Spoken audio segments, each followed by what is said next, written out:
Capítulo 6 – A Floresta Velha. Frodo acordou de súbito. Ainda estava escuro no quarto. Merry estava ali, com uma vela numa mão, enquanto a outra espancava a porta. Já vai. O que foi? Perguntou Frodo, ainda assustado e confuso. O que foi? Gritou Merry, está na hora de acordar. São 4:30 e há muita neblina. Vamos. Sam já está aprontando o desjejum. Até Pippin já se levantou. Só vou selar os pôneis e carregar a bagagem. Acorde aquele preguiçoso do Fere. Ele pelo menos tem de se levantar para se despedir. Logo após as 6 horas, os 5 hobbits estavam prontos para partir. Fere Bolger ainda bocejava. Saíram da casa em silêncio.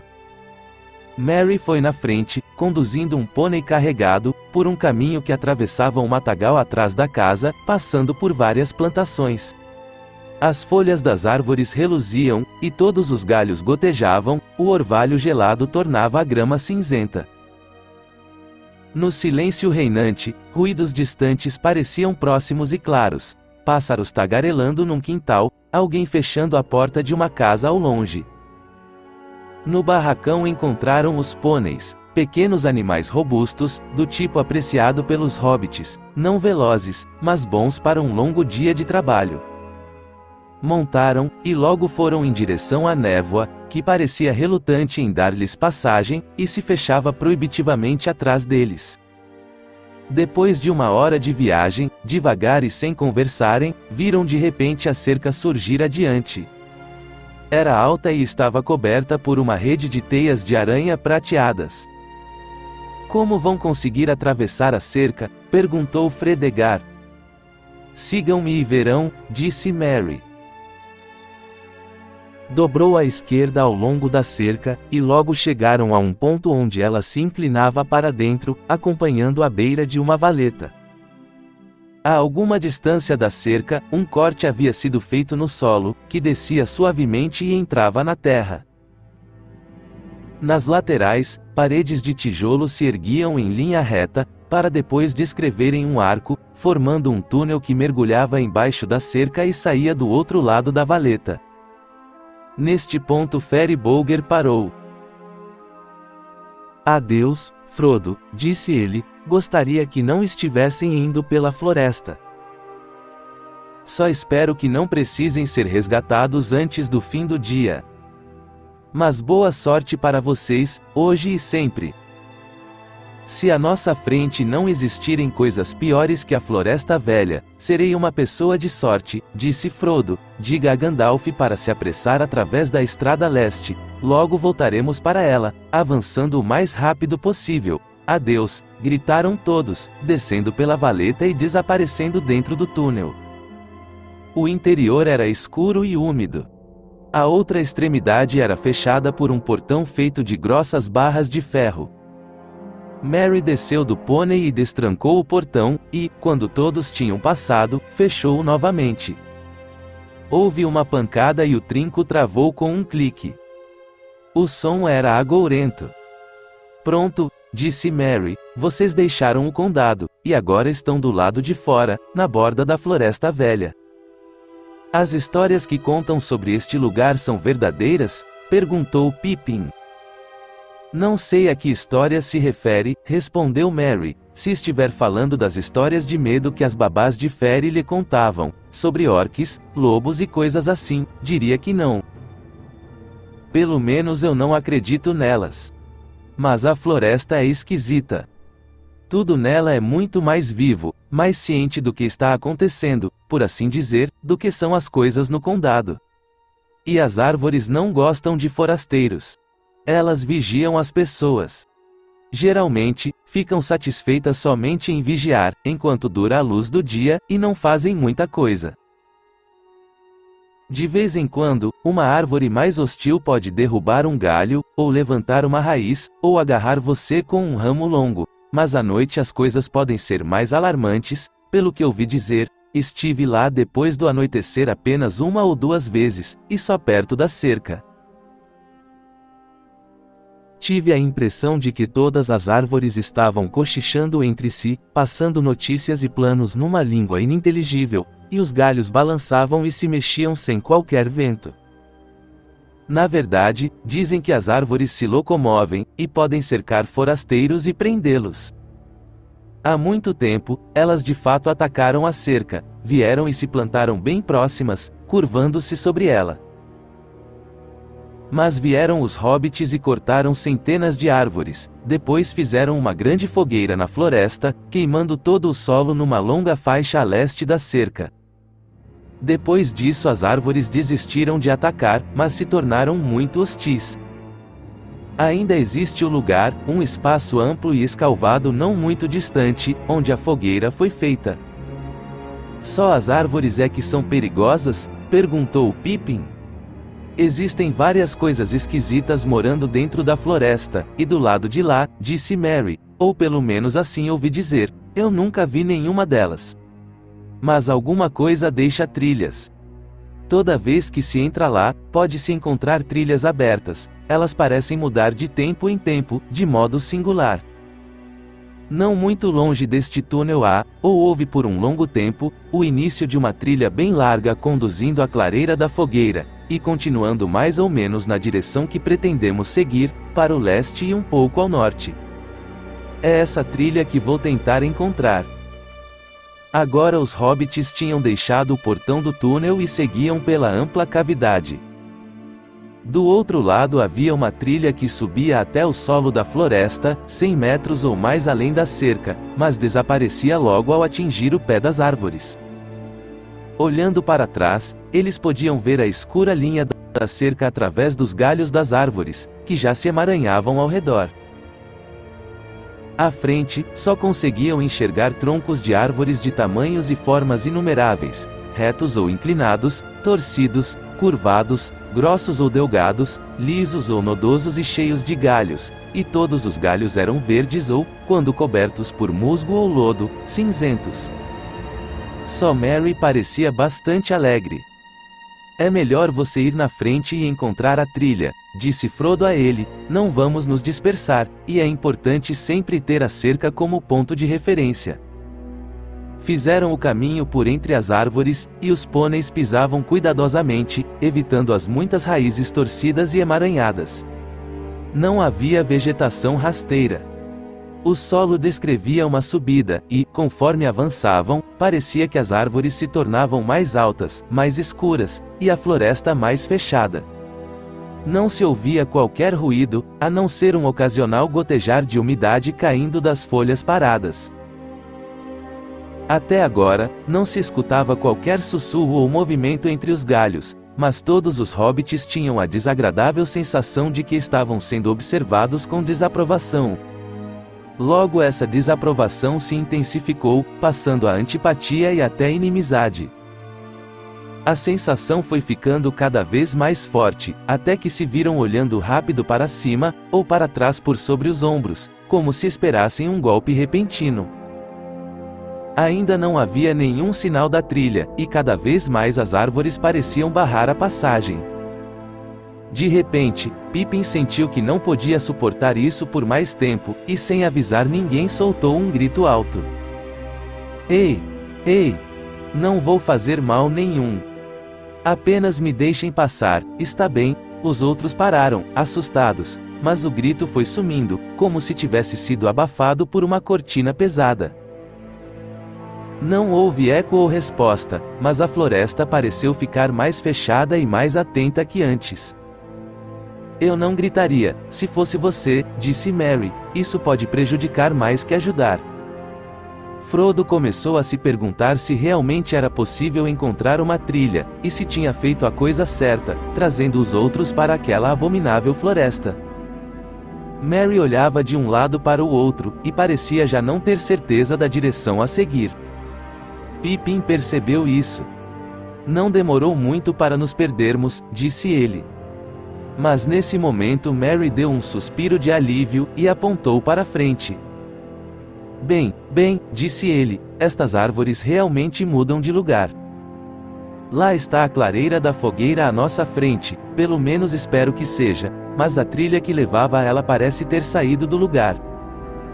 Conforme avançavam, a floresta ficava mais bem iluminada. De repente, saíram do meio das árvores, e se viram num amplo espaço circular. Podia-se ver o céu acima, limpo e azul, o que surpreendeu a todos, pois sob o teto da floresta não puderam ver o dia nascendo, nem a neblina se desvanecer. Entretanto, o sol ainda não estava alto o suficiente para emitir raios que atingissem o centro da clareira, embora sua luz alcançasse as copas das árvores. Na borda da clareira, todas as folhas eram mais densas e verdes, cercando o lugar com uma parede quase sólida. Nenhuma árvore crescia ali, apenas um mato grosso e muitas plantas altas, cicutas e salsas do mato de talo comprido e amarelado, ervas de fogo que se abriam em penugens cinzentas, urtigas e cardos exuberantes.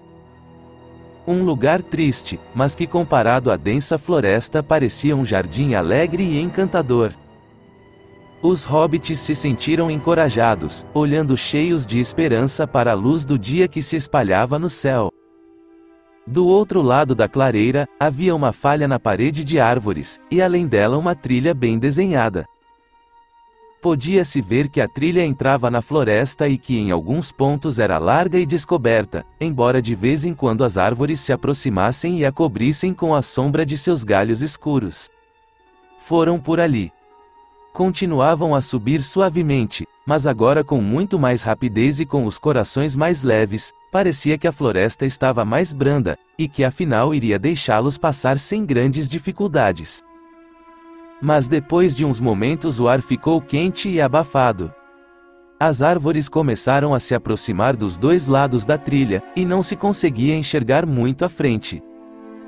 Agora sentiam novamente, e mais forte que nunca, a má disposição da floresta exercendo pressão sobre eles.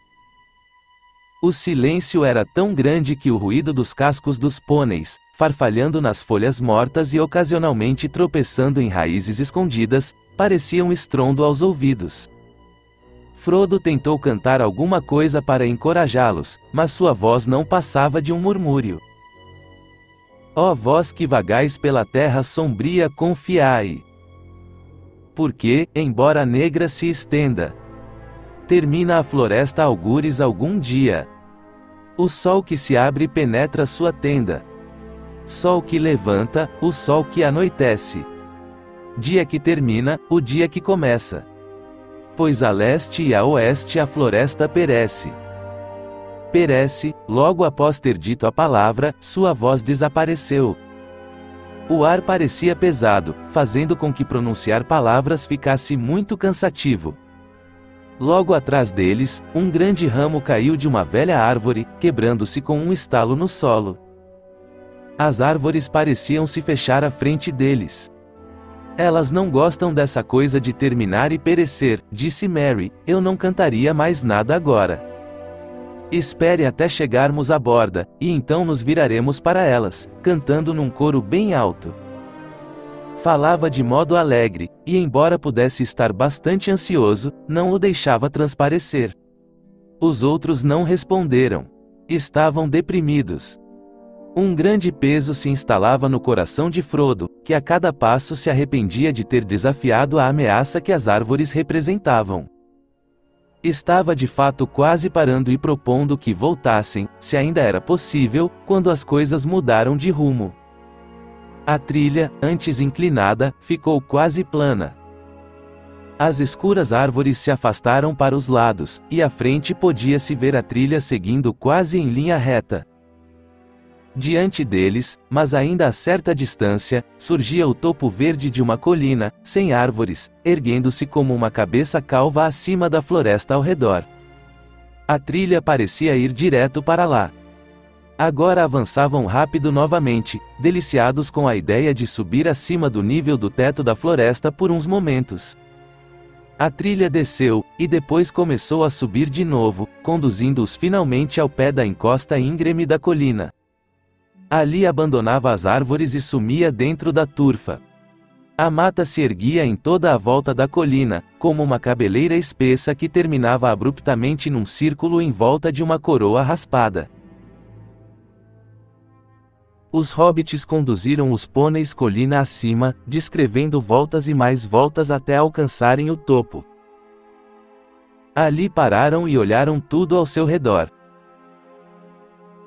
Com a luz do sol, o ar brilhava, embora ainda envolvido pela névoa, que os impedia de enxergar longe. Perto de onde estavam a névoa já tinha se dissipado quase totalmente, embora aqui e acolá ainda se depositassem depressões na vegetação, e ao sul ainda subisse como vapor ou mechas de fumaça branca. Aquela, disse Merry apontando com a mão, aquela é a linha do Voltavime. Ele desce das colinas e corre em direção ao sudoeste pelo meio da floresta, para se juntar ao Brandevin abaixo de Findaseb. Não devemos ir por ali. O Vale do Voltavime é tido como a parte mais estranha de toda a mata, é como se fosse o centro de onde as coisas estranhas vêm. Os outros olharam na direção em que Merry apontava, mas não conseguiram ver quase nada além da névoa cobrindo o vale úmido e profundo. Além desse ponto, a parte sul da floresta sumia de vista. O sol no topo da colina agora ficava quente. Deveria ser por volta de 11 horas, mas a cerração do outono ainda os impedia de enxergar muita coisa nas outras direções. No lado oeste, não conseguiam enxergar nem a cerca nem o vale do Brandevin além dela. Ao norte, para onde olhavam com mais esperanças, não enxergavam nada que pudesse ser a linha da grande estrada leste, para a qual se dirigiam. Estavam ilhados num mar de árvores, e o horizonte parecia coberto por um véu. No lado sudeste, o solo descia íngreme, como se as encostas da colina mergulhassem por baixo das árvores. Pareciam encostas de uma ilha, que na verdade é uma montanha que se ergue de águas profundas. Sentaram-se na borda verde e olharam para a mata abaixo deles, enquanto comiam sua refeição do meio-dia. À medida que o sol ia subindo e passava do meio-dia, puderam ver na distância ao leste as linhas verde acinzentadas das colinas que ficavam além da floresta velha daquele lado. Aquilo os animou muito, pois era bom ver o sinal de qualquer coisa além dos limites da mata, embora sua intenção não fosse ir por ali, se pudessem evitar. As colinas dos túmulos tinham nas lendas dos hobbits uma reputação tão sinistra quanto a própria floresta. Finalmente decidiram continuar a viagem. A trilha que os trouxera até a colina reapareceu do lado norte, mas depois de segui-la por certo tempo perceberam que ela se curvava cada vez mais para a direita. Logo começaram a descer rapidamente, e imaginaram que a trilha devia realmente conduzi-los para o Vale do Voltavime, não era em hipótese alguma a direção que desejavam tomar.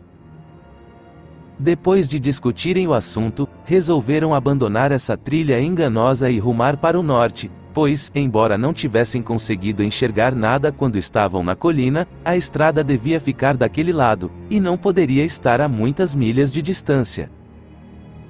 Além disso, do lado norte e à esquerda da trilha, o terreno parecia mais seco e mais aberto, subindo encostas onde a mata era mais rala, e pinheiros e outras árvores coníferas tomavam o lugar dos carvalhos e freixos e outras árvores estranhas e sem nome da mata mais densa.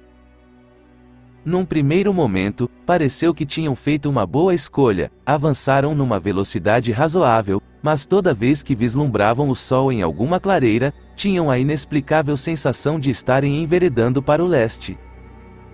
Entretanto, depois de um tempo, as árvores começaram a se fechar de novo, exatamente nos pontos em que a distância tinham parecido menos densas e entrelaçadas.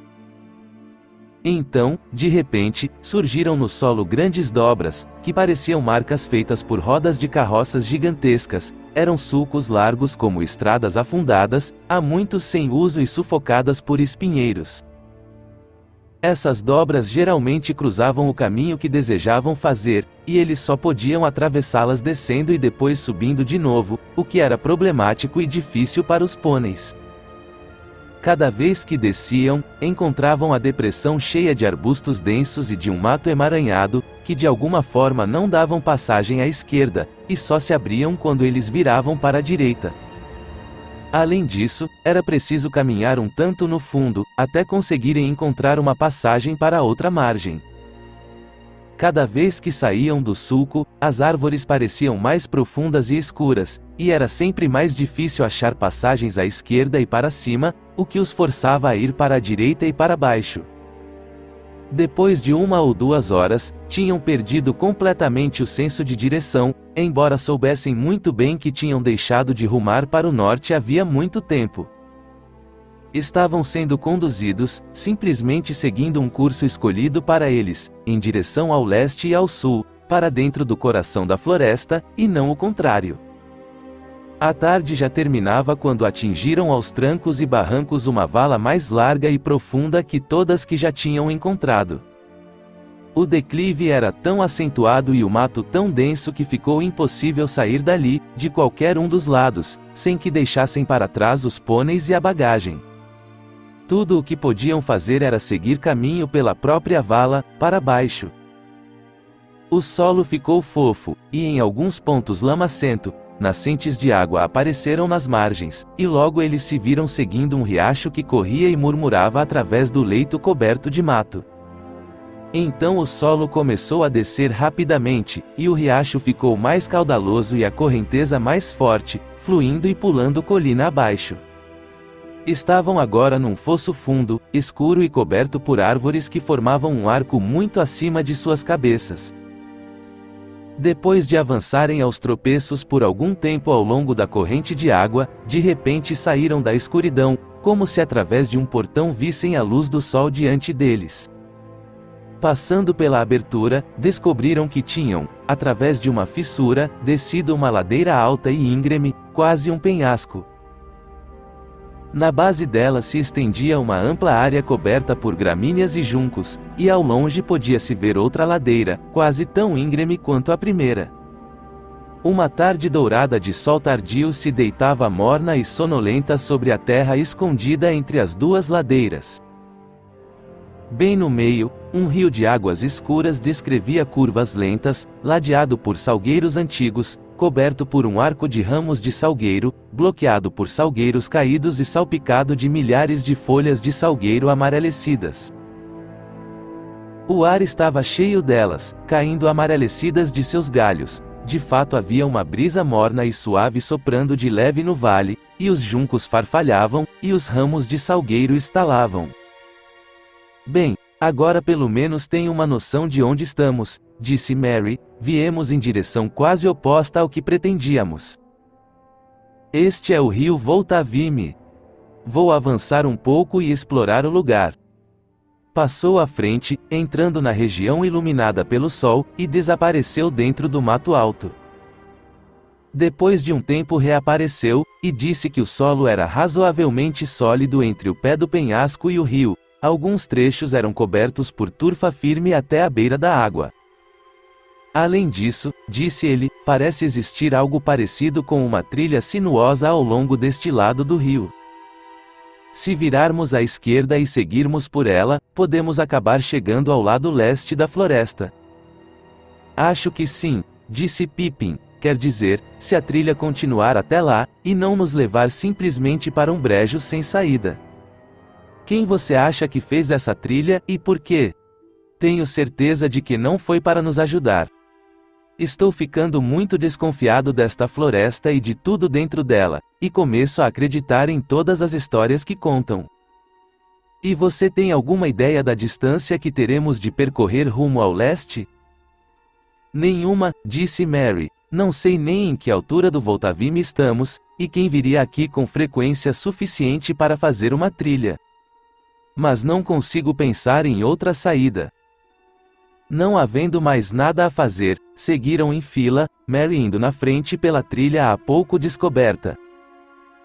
Por toda a volta os juncos e o mato eram altos e exuberantes, em alguns trechos subindo muito acima de suas cabeças, mas, uma vez encontrada a trilha, foi fácil seguir por ela, pois fazia curvas e dava voltas como se escolhesse o solo mais seguro por entre os brejos e poças.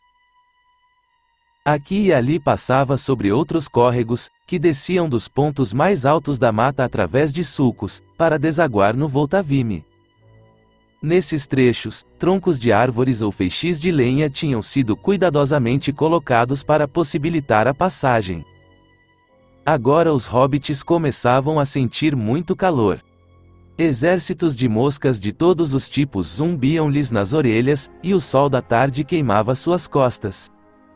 Finalmente chegaram a uma tênue sombra, projetada por ramos longos e cinzentos que chegavam até a trilha. Cada passo que davam era mais difícil que o anterior. Parecia que uma moleza brotava do solo e subia-lhes pelas pernas, e também caía mansa pelo ar sobre suas cabeças e olhos. Frodo sentiu o queixo caindo e a cabeça pendendo. Logo à frente, Pippin caiu de joelhos. Frodo parou. Não adianta, ele ouviu Merry dizendo, não consigo dar mais um passo sem descansar. Preciso dormir. Está fresco embaixo dos salgueiros. Menos moscas. Frodo não gostou do modo como soava a voz de Merry. Vamos, gritou ele. Não podemos descansar ainda. Temos primeiro de sair desta floresta. Mas os outros estavam meio inconscientes e não prestaram atenção. Bem ao seu lado Sam parou, bocejando e piscando, quase sem dar conta de si. De repente o próprio Frodo sentiu que o sono lhe tomava conta do corpo. A cabeça rodava. Agora parecia não haver ruído algum no ar. As moscas tinham parado de zumbir. Apenas um som baixinho, no limite da audição, um farfalhar suave como de uma canção meio sussurrada, parecia agitar os galhos acima. Frodo levantou os olhos pesados e viu um grande salgueiro, velho e esbranquiçado, a se debruçar sobre ele. Parecia enorme, os galhos esticados para cima, erguendo-se como braços com muitas mãos de dedos longos, o tronco nodoso e retorcido se abrindo em largas fendas que estalavam baixinho quando os galhos se moviam. As folhas agitadas contra o céu brilhante lhe ofuscaram a visão, e ele tombou para frente, ficando deitado e imóvel sobre o mato, no mesmo lugar onde tinha caído. Merry e Pippin se arrastaram um pouco mais para frente, deitando com as costas apoiadas no tronco do salgueiro. Atrás dele as grandes fendas se abriram, como que para recebê-los, enquanto a árvore balançava e estalava. Olharam para cima, para as folhas amarelas e cinzentas, que se moviam suavemente contra a luz e cantavam. Fecharam os olhos, e então pareceu-lhes que quase podiam escutar palavras apaziguadoras, dizendo algo sobre água e sono.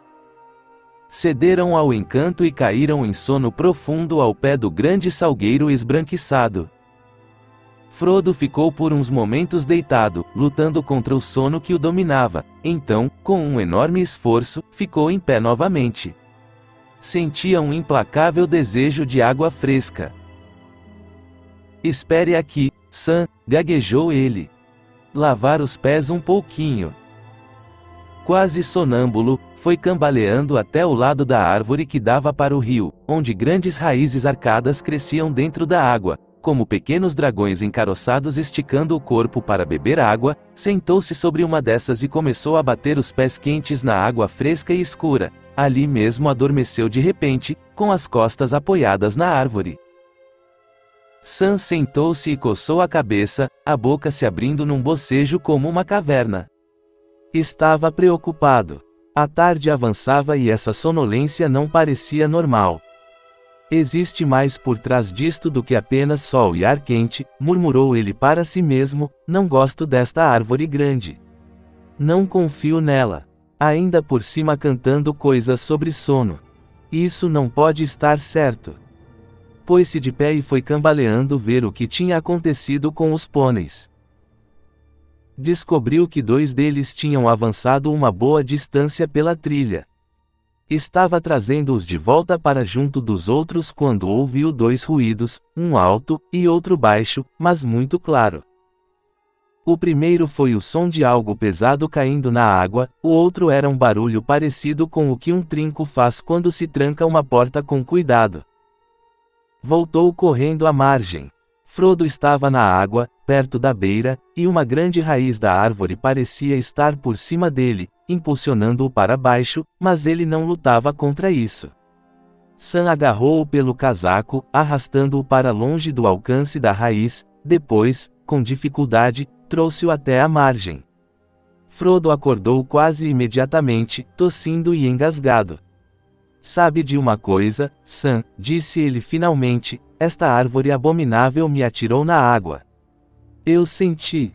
Aquela raiz grande virou e simplesmente me derrubou na água.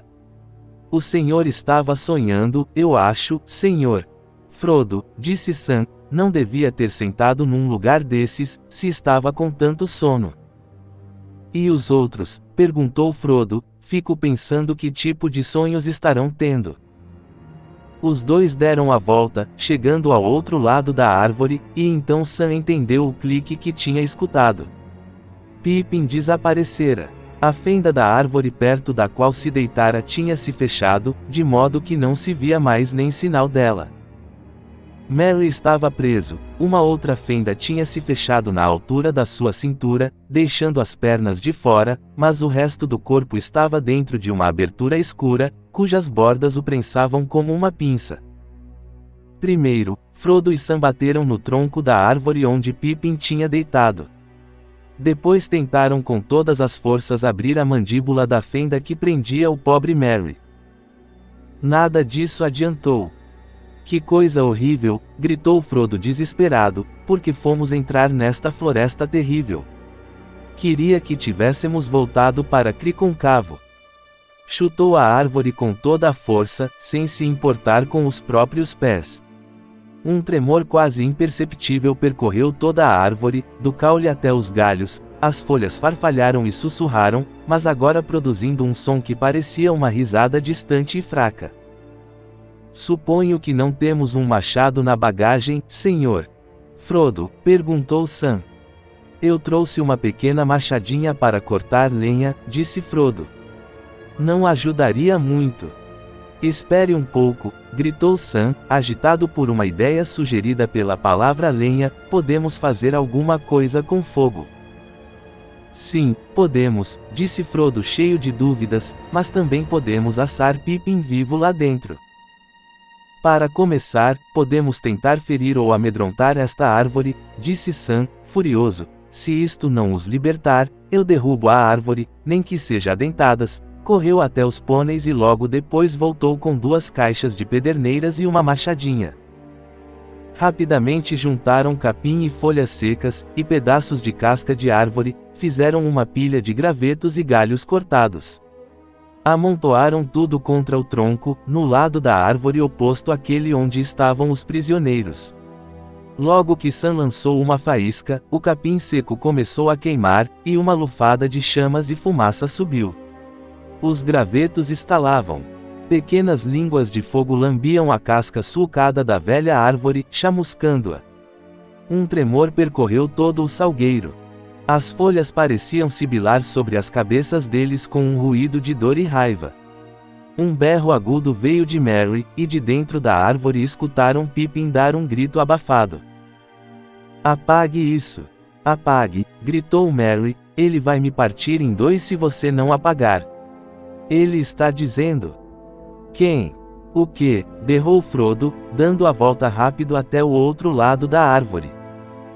Apague isso! Apague o fogo, implorou Merry, os galhos do salgueiro começaram a balançar violentamente. Um ruído como o do vento começou a subir e a se espalhar pelos galhos de todas as outras árvores em volta, como se tivessem derrubado uma pedra no sono quieto do vale, provocando ondas de fúria que se alastravam por toda a floresta. Sam começou a chutar a pequena fogueira e a pisar nas faíscas.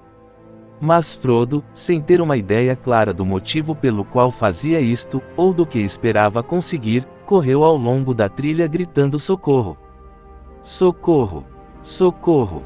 Tinha a impressão de mal poder ouvir o som agudo da própria voz, carregada para longe pelo vento do salgueiro e sufocada pelo clamor das folhas, assim que as palavras saíam de sua boca.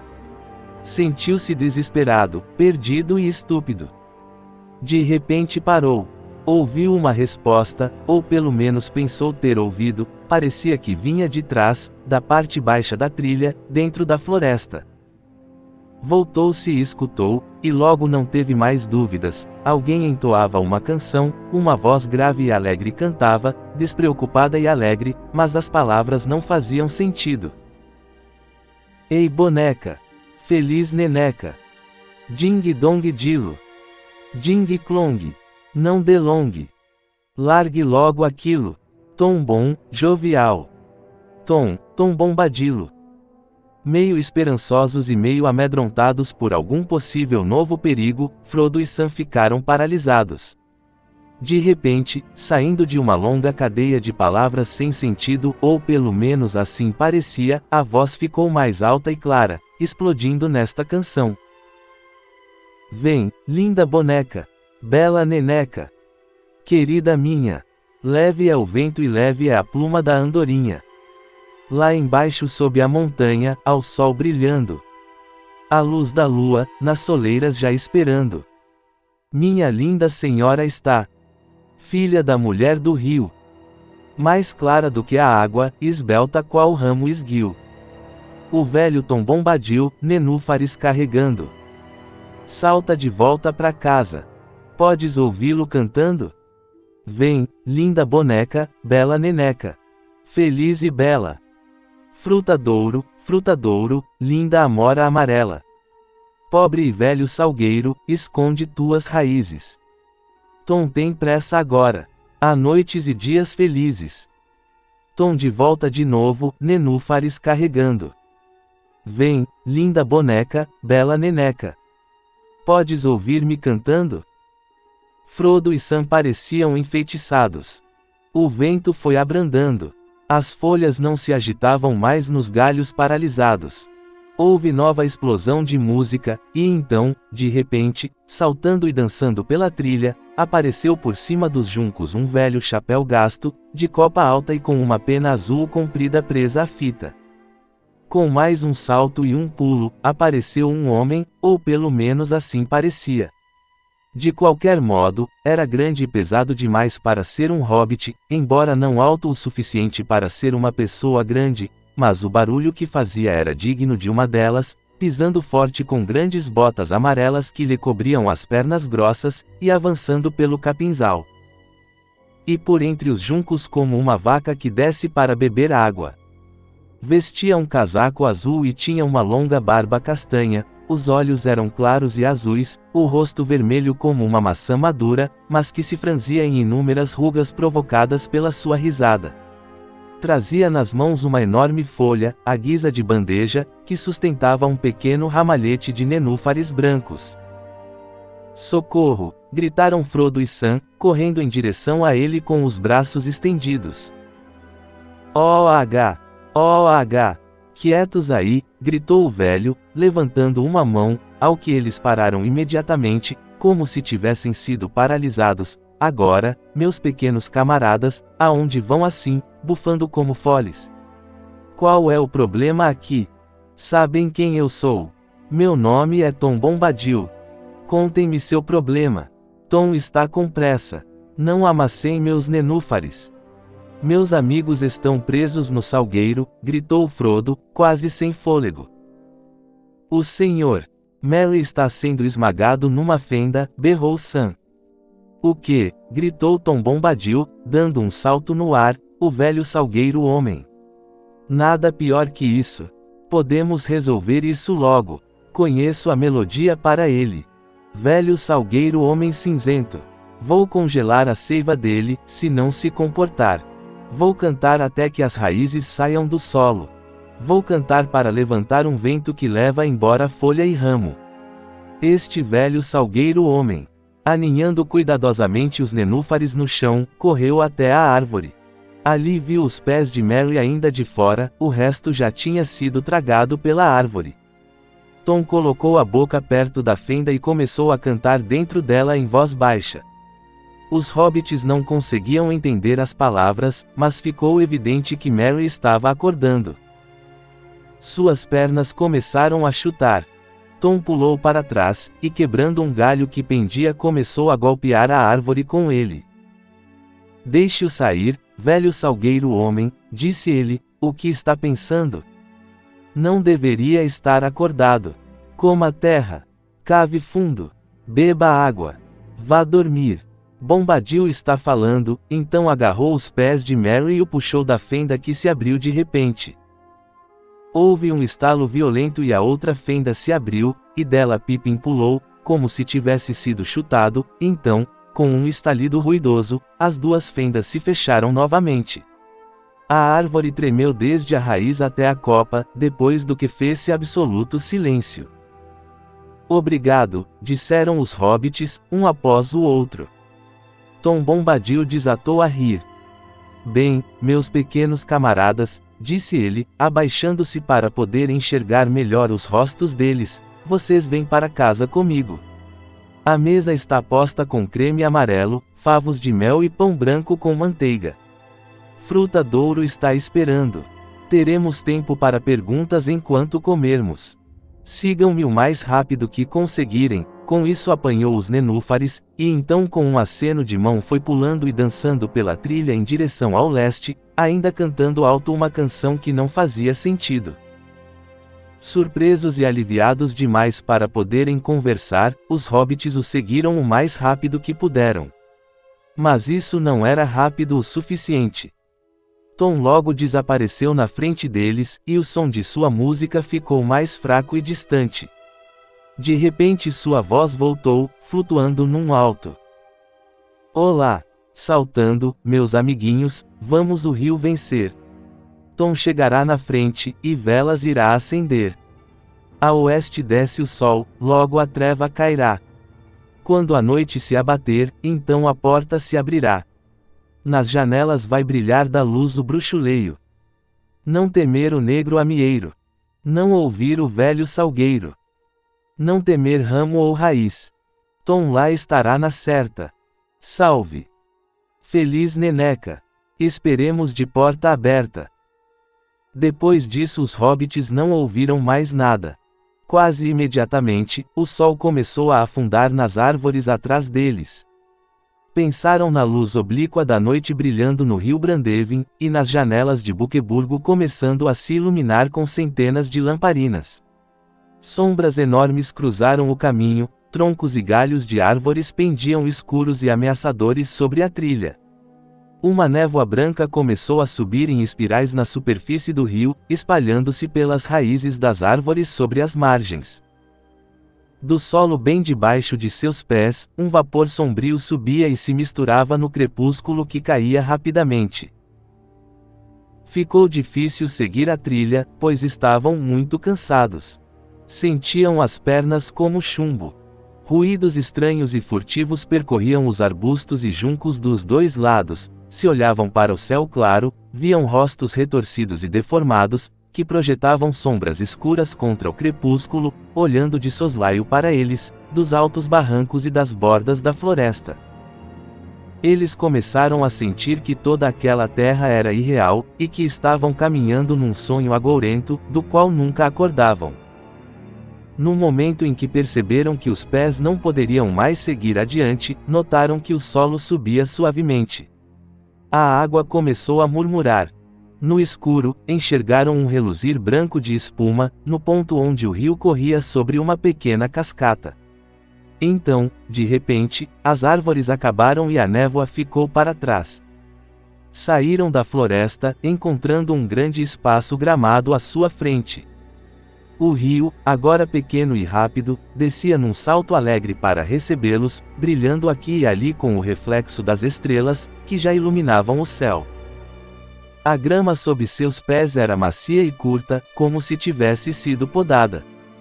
Os limites da floresta atrás deles estavam desbastados e aparados como uma cerca viva.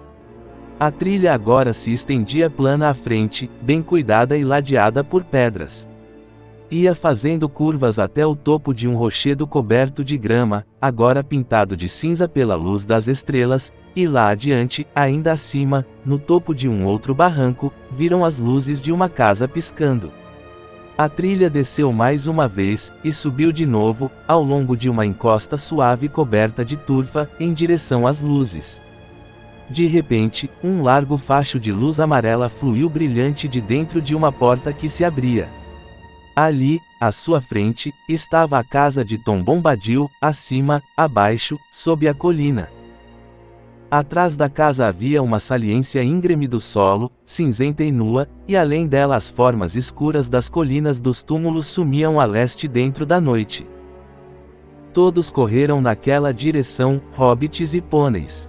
Metade do cansaço e metade do medo já tinham ficado para trás. Vem, feliz Neneca!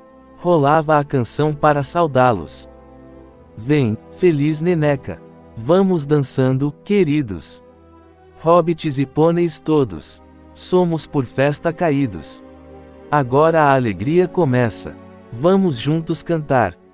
Então uma outra voz limpa, jovem e velha como a primavera, como a canção da água que flui alegre noite adentro, vinda de uma clara manhã nas colinas, veio descendo sobre eles como uma chuva de prata. Entoou-se agora a canção. Vamos juntos cantar. O sol e a estrela, a lua e a neblina, a chuva e nuvem no ar. A luz sobre o botão, sobre a pluma o orvalho.